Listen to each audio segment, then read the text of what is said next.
Mga pagbasa ng mga salita ng makapangyarihang Diyos. Ang mga responsibilidad ng mga leader at manggagawa. Ang mga responsibilidad ng mga leader at manggagawa. Ikalawa. Ikatlong item. Ibahagi ang mga katotohanang prinsipyo na dapat maunawaan para magampanan ng maayos ang bawat tungkulin. Unang bahagi. Kaya lang ng mga huwad na leader na magsabi ng mga salita at doktrina para manghikayat sa mga tao. Susunod, pagbabahaginan natin ang tungkol sa pangatlong responsibilidad ng mga leader at manggagawa. Ang ibahagi ang mga katotohanang prinsipyo na dapat maunawaan para magampanan ng maayos ang bawat tungkulin.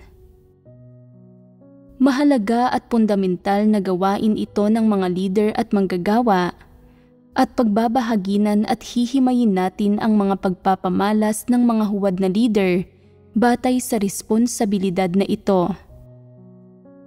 Ang abilidad ng isang leader o manggagawa na malinaw na magbahaginan tungkol sa mga katotohanang prinsipyong dapat maunawaan ng mga tao para magawa ng maayos ang mga tungkulin ng mga ito, ang pinakamainam na indikasyon kung nagtataglay ba sila ng katotohanang realidad. At ito ang susi sa pagtukoy kung kaya nilang gumawa ng tunay na gawain ng maayos. Ngayon, tingnan natin kung paano pinangangasiwaan ng mga huwad na leader ang gawaing ito.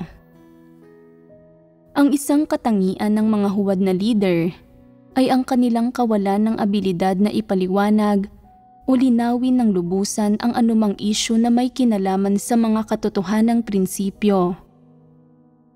Kapag may naghahanap mula sa kanila, ilang hungkag na salita at doktrina lang ang kaya nilang sabihin sa mga ito. Kapag nahaharap sa mga problemang nangangailangan ng solusyon, madalas silang sumasagot ng pahayag na tulad ng, "Eksperto kayong lahat sa paggawa ng tungkuling ito. Kung may mga problema kayo, dapat kayo mismo ang lumutas sa mga ito. Huwag ninyo akong tanungin. Hindi ako eksperto at hindi ko nauunawaan ito. Kayo mismo ang umayos nito." Maaaring sumagot ang ilang tao, "Tinatanong ka namin dahil hindi namin malutas ang problema. Hindi ka namin tatanungin kung kaya naman namin. Hindi namin nauunawaan ang problemang ito na may kinalaman sa mga katotohanang prinsipyo." Tumutugon ang mga huwad na leader, "Hindi ba't nasabi ko na sa iyo ang mga prinsipyo? Gawin mong mabuti ang iyong mga tungkulin at huwag kang lumikha ng mga kaguluhan o pagkagambala. Ano pa ang tinatanong mo? Pangasiwaan mo ito ayon sa paraang sa tingin mo ay angkop. Nasabi na ang mga salita ng Diyos. Unahin ang mga interes ng sambahayan ng Diyos." Litong-lito ang mga taong iyon. Iniisip nila, hindi ito solusyon sa problema. Ganito tinatrato ng mga huwad na leader ang gawain. Sinusuri lang nila ito, iniraraos lang ang mga gawain at hindi nila kailanman hinaharap ang mga problema. Anuman ang mga isyong inuulat ng mga tao, sinasabi ng mga huwad na leader na ang mga ito na ang maghanap sa katotohanan. Madalas nilang tanungin ang mga tao, "Mayroon ba kayong anumang problema? Kumusta ang inyong buhay pagpasok? Ginagawa ba ninyo ang inyong mga tungkulin ng pabasta-basta?"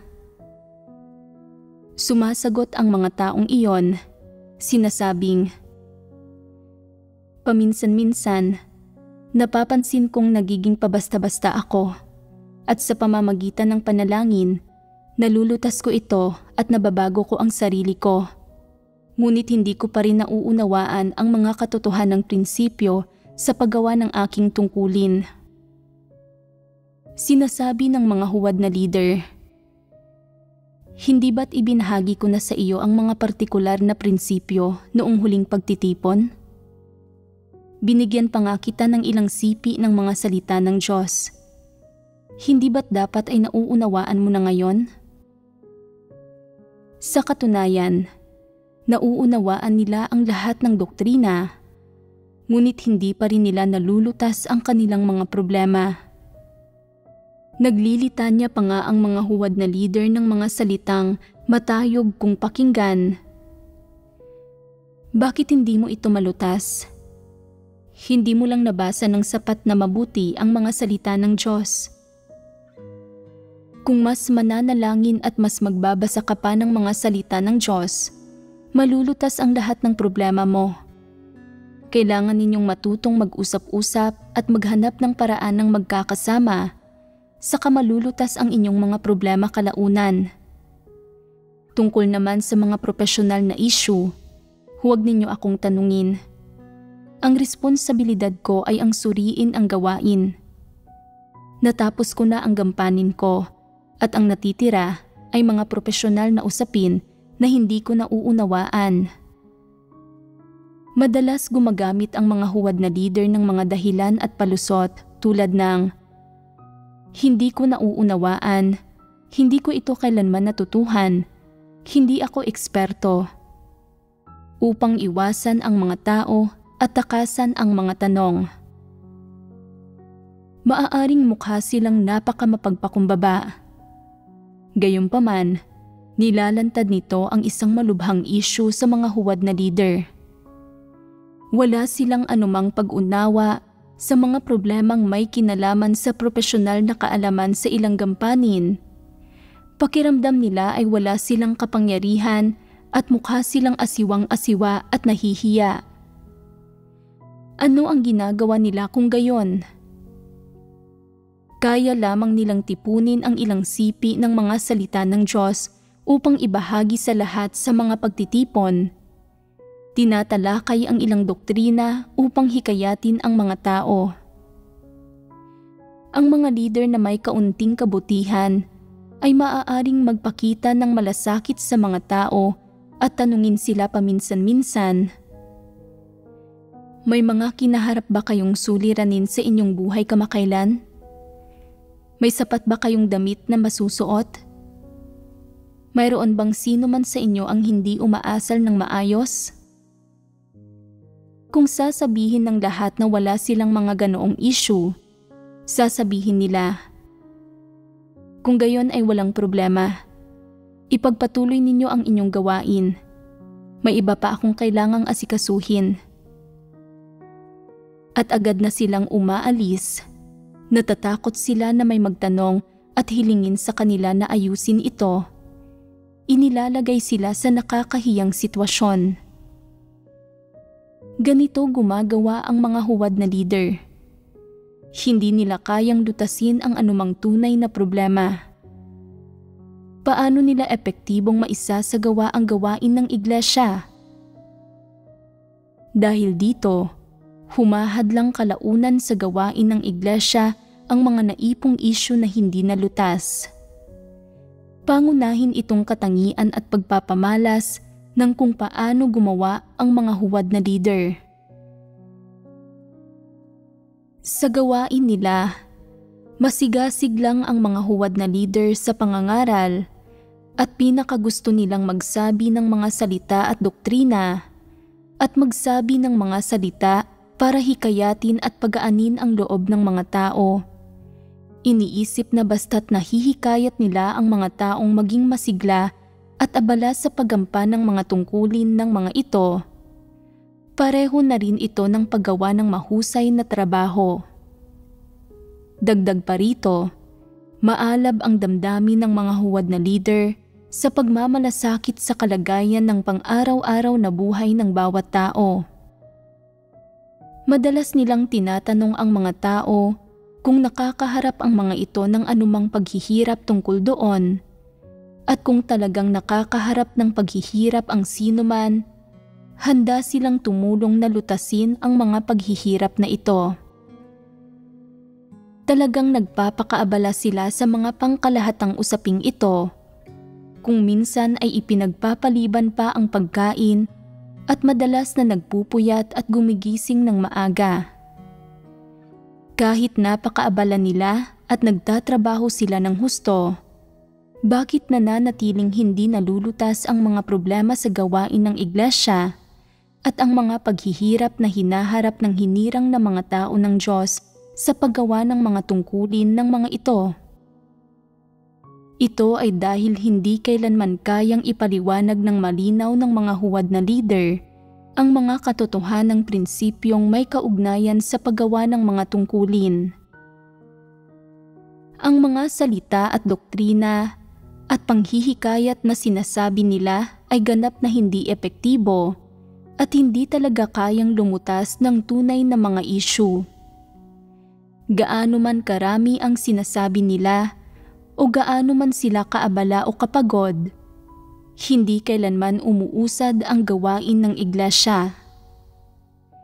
Kahit na sa panlabas ay tila ginagawa ng lahat ang mga tungkulin nila, hindi sila nagkakamit ng maraming aktwal na resulta dahil hindi nagagawang makipagbahaginan ng mga huwad na leader sa mga katotohanang prinsipyong nauugnay sa paggawa ng mga tungkulin o nagagamit ang katotohanan para lutasin ang tunay na mga issue. Sa makatuwid, hindi sila nakakalutas ng maraming isyong umiiral sa paggampan ng mga tungkulin. Halimbawa, minsan ay kinailangan ng sambahayan ng Diyos na magpaimprenta ng mga aklat ng mga salita ng Diyos at kinailangang pumili ng leader ng 2 individual na mga ngasiwa sa gampaning ito. Ano ang mga pamantayan sa pagpili ng mga tao? Dapat ay medyo mabuti ang pagkatao nila. Dapat ay maaasahan sila at kaya nilang sumuong sa mga panganib. Pagkatapos mapili ang mga individual, sinabi sa kanila ng leader na ito, "Ngayong araw, ipinatawag ko kayong 2 para ipagkatiwala sa inyo ang isang bagay. May aklat na kailangang ipaimprenta ang sambahayan ng Diyos at kailangan ko kayong humanap ng pabrika ng pag-iimprenta at pagkatapos maimprenta ang lahat ng kopya, dapat ay agaran ninyong maipamahagi ang mga iyon sa hinirang na mga tao ng Diyos para makakain at makainom sila ng mga salita ng Diyos nang walang pagkaantala. Determinado ba kayong isakatuparan ang gampaning ito? Handa ba kayong akuin ang pasanin at panganib na ito?" Naniwala ang 2 individual na ito na pagtataas ito ng Diyos sa kanila, kaya sumang-ayon sila. Pagkatapos ay tinanong sila ng leader, "Mayroon ba kayong determinasyon na tuparin ang atas ng Diyos? Handa ba kayong sumumpa?" Pagkatapos ay sumumpa ang 2 individual. Sinasabi, "Kung hindi namin kayang tuparin ang atas ng Diyos at mabubulilyaso namin ang gampaning ito na magdudulot ng mga kawalan sa gawain ng sambahayan ng Diyos, tamaan nawa kami ng kidlat at kulog mula sa langit. Amen." Sinabi ng leader, "Isa pa, kailangan nating magbahaginan tungkol sa katotohanan. Sa paggawa ng gawaing ito ngayon, nagnenegosyo ba kayo? Hinihingi ba sa inyong magtrabaho bilang empleyado?" Sumagot ang 2 individual, "Hindi, tungkulin namin ito." Sinabi ng leader, "Dahil tungkulin ninyo ito, dapat ninyong suklian ang pagmamahal ng Diyos. Hindi ninyo pwedeng pasamain ang loob ng Diyos o pag-alalahin siya. Hindi sapat ang maging handang sumuong sa panganib. Kailangan ninyong gawin ang tungkulin ninyo ng may katapatan. Kapag nakaharap kayo ng mga issue, dapat ay mas magdasal kayo at sumangguni sa isa't isa.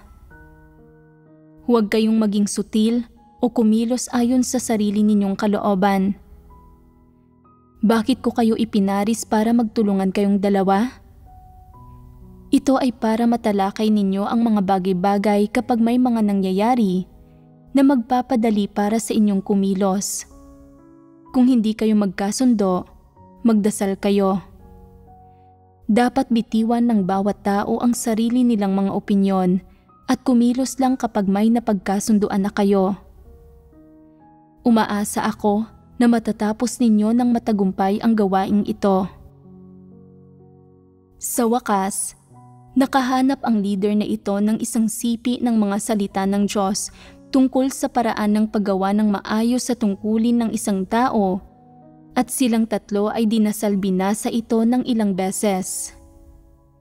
Pagkatapos niyon, itinuring na naipagkatiwala na sa kanila ang bagay na iyon at itinuring nang natupad ang responsibilidad ng leader.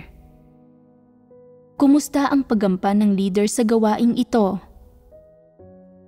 Medyo kontento ang leader, ganoon din ang dalawang individual na iyon. Nagkomento ang mga nagmamasid. May kaunting nalalaman talaga ang leader na ito sa paggawa ng gawain. Napaka-organisado at napakamakatwira ng pananalita niya at hakbang-hakbang ang paggawa niya sa mga bagay-bagay. Una, itinalaga niya ang gampanin sa dalawang iyon. Pagkatapos, nilutas niya ang mga isyu nila na may kinalaman sa mga kaisipan at pananaw. At panghuli, nagsabi siya ng ilang mahigpit na salita. Hinihimok silang manumpa at mangako. Talagang ginawa niya ang gawaing ito sa isang sistematikong paraan at talagang karapat-dapat siya sa titulo ng leader. Bihasa siya at nagdadala ng pasanin. Sa huli, sinabi sa kanila ng leader, "Tandaan ninyo ito, hindi isang madaling gampanin ang pagpapaimprenta ng mga aklat. Hindi ito isang bagay na kayang akuin ng isang karaniwang tao. Hindi ako o ang sambahayan ng Diyos ang nagkatiwala sa inyo ng gawaing ito. Isa itong atas mula sa Diyos. Dapat ay hindi ninyo siya biguin. Basta't matapos ninyo ng maayos ang gawaing ito, uusad ang buhay ninyo at magkakaroon kayo ng realidad."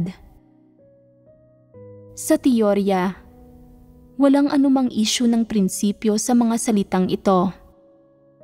Halos maituturing na tama ang mga ito. Kaya, suriin natin ang bagay na ito at tingnan natin kung saan napamalas ang huwad sa huwad na leader na ito. Nagbigay ba ang leader ng anumang tagubilin tungkol sa iba't ibang detalyadong issue tulad ng mga profesional at teknikal na aspektong may kaugnayan sa gampaning ito? Nakipagbahaginan ba siya tungkol sa anumang partikular na katotohanang prinsipyo o hinihinging pamantayan? Bumigkas lang siya ng ilang hungkag at walang katuturang salita. Mga salitang madalas sabihin ng karamihan ng tao. Mga salitang walang anumang bigat. Dahil personal na nagsalita at nagbigay ng mga tagubilin ang leader, itinuring ng mga tao na mas matimbang ang mga salitang ito kaysa sa karaniwan.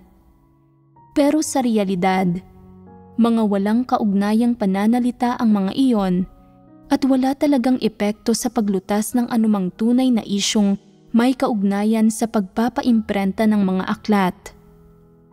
Kaya, ano ang ilang partikular na isyung may kinalaman sa pagpapaimprenta ng mga aklat? Dapat nating talakayin ang mga iyon at tingnan kung ang gawaing ginawa ng leader na ito ay sa isang huwad na leader. Una, ang pagpapaimprenta ng mga aklat ay may nakapaloob na pag-aayos ng tipo. At pagkatapos, nariyan ang pagsusuri sa teksto, pagbabalangkas sa talaan ng mga nilalaman at sa pangunahing teksto, pati na ang bigat, kulay at kalidad ng papel. Nariyan din ang materyal ng pabalat, kung dapat ba na malambot o matigas ito, at ang disenyo, kulay, pattern, at estilo ng titik para sa pabalat. Panghuli, nariyan ang pagbibigkis, kung gagamitan ba ng pandikit o pagtatahi. Ang mga ito ay mga isyong pawang nasasaklaw ng pagpapaimprenta ng aklat. Tinalakay ba ng leader ang alinman sa mga ito? Hindi. Ang isa pang isyu ay ang paghahanap ng pabrika ng pag-iimprenta. Kung makabago ba ang mga makina para sa pag-iimprenta at pagbibigkis, kung ano ang kalidad ng pag-iimprenta at pagbibigkis, at ang pagpepresyo. Hindi ba't dapat ay nagbigay siya ng mga tagubilin para sa lahat ng bagay na ito, pati na ng mga prinsipyo at saklaw? Kung sinabi ng leader, "Hindi ko nauunawaan ang mga bagay na ito. Maghanap na lang kayo ng kahit na ano." Magiging kapaki-pakinabang na leader ba siya? Mapapalitan ba ng mga walang kaugnayang salitang sinabi niya ang iba't ibang detalyadong isyong may kinalaman sa pagpapaimprenta ng aklat? Hindi. Pero naniniwala ang huwad na leader na ito na mapapalitan ng mga ito ang mga iyon. Naisip niya, napakarami ko nang napagbahagi ng katotohanan at nasabi ko na sa kanila ang lahat ng prinsipyo. Dapat nilang maunawaan ang mga bagay na ito. Ang dapat na ito, ang lohika at paraan sa paglutas ng problema ng huwad na leader na ito. Sa huli, nang maimprenta na ang mga aklat, dahil napakababa ng kalidad at napakanipis ng papel, nakikita ang teksto sa magkabilang pahina na ginawang masyadong nakakapagod at mahirap para sa matatandang individual at mga taong malabo ang mata na basahin ang mga aklat. Nariyan din ang isyu ng panghuling hakbang, ang proseso ng pagbibigkis. Kung pasok ba sa pamantayan ang pagbibigkis o hindi, ay nakakaapekto sa pangkalahatang kalidad at itatagal ng isang aklat. Dahil hindi nagbigay ng mga tagubilin ang leader at ang mga taong nagsakatuparan ng gawaing ito ay walang mga prinsipyo at karanasan at irresponsableng nakipagtawaran, hindi maayos ang trabahong ginawa ng pabrika ng pag-iimprenta at gumamit ito ng mahihinang klasing materyales para hindi ito malugi. At sa wakas, nang maipamahagi ang mga aklat sa mga kapatid, ay nagsimulang magkasira-sira ang mga iyon sa loob lang ng 2 buwan. Nalagas ang mga pabalat at pahina at nawala ng saysay ang buong trabaho ng pagpapaimprenta. Kaninong pananagutan ito? Kung may papanagutin, ang direktang pananagutan ay nasa 2 individual na nangasiwa sa pagpapaimprenta ng mga aklat at ang hindi direktang pananagutan ay mapupunta sa huwad na leader. May palusot pa nga ang huwad na leader. Sinasabi niya, "Hindi ninyo ako masisisi sa pagpalpak ng trabahong ito. Hindi ko rin ito nauunawaan. Kailanman ay hindi pa ako nakakapagpaimprenta ng mga aklat at hindi ako nagmamay-ari ng pabrika ng pag-iimprenta. Paano ko malalaman ang mga bagay na ito? May batayan ba ang palusot na ito?" Bilang isang leader, nasa saklaw ng mga responsibilidad mo ang gawaing ito.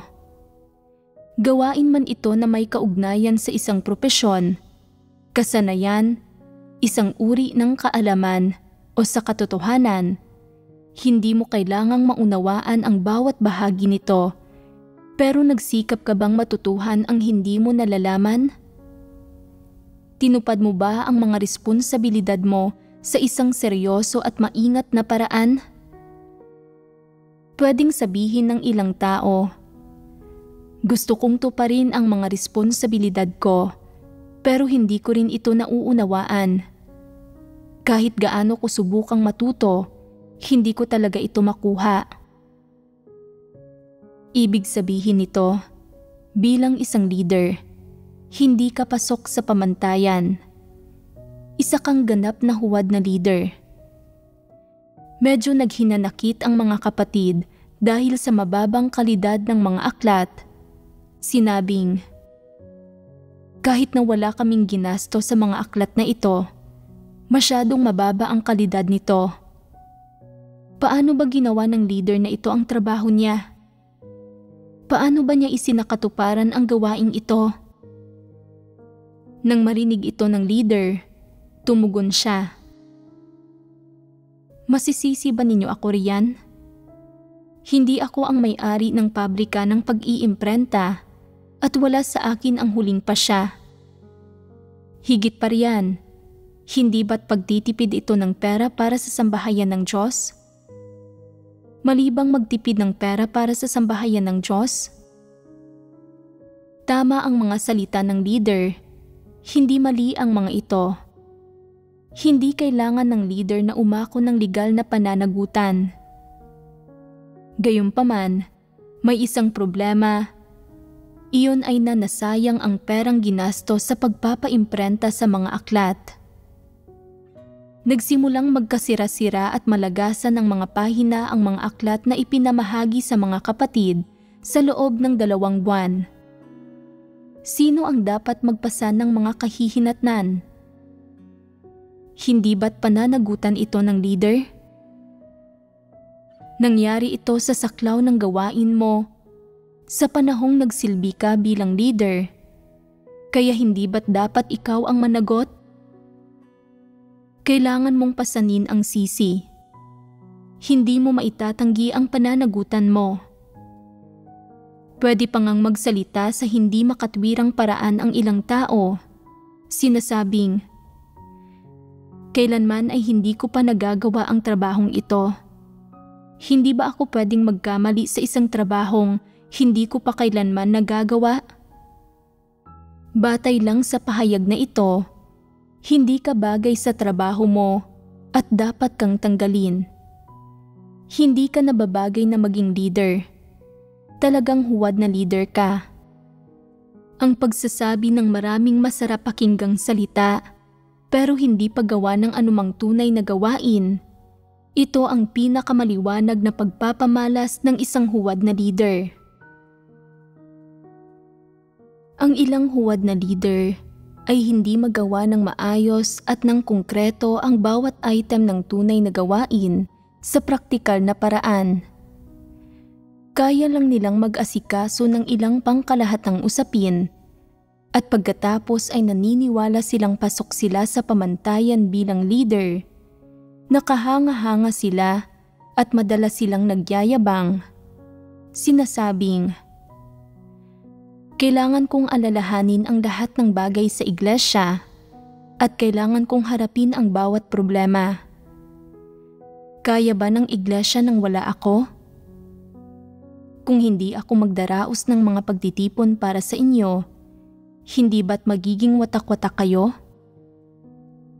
Kung hindi ko binantayan at tinulungang panatilihin ang gawain ng paggawa ng pelikula, hindi ba't palaging magkakaroon ng mga taong manggugulo rito? Uusad ba ng maayos ang gawain ng paggawa ng pelikula?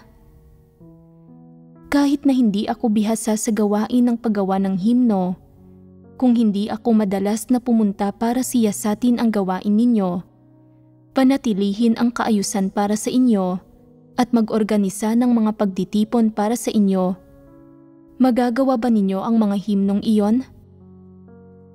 Gaano katagal ang aabutin para matutuhan ninyo ang mga bagay-bagay? Pwedeng tila makatwiran at tama ang mga pahayag na ito, pero kung titingnan mong mabuti, kumusta ang pag-usad ng iba't ibang item ng propesyonal na gawaing pinangangasiwaan ng mga huwad na leader na ito? Kaya ba nilang pagbahaginan ng malinaw ang mga katotohanang prinsipyo? Hindi. Minsan, nagtanong ang isang pangkat ng mga gumagawa ng pelikula tungkol sa isyu ng mga kulay ng kasuotan.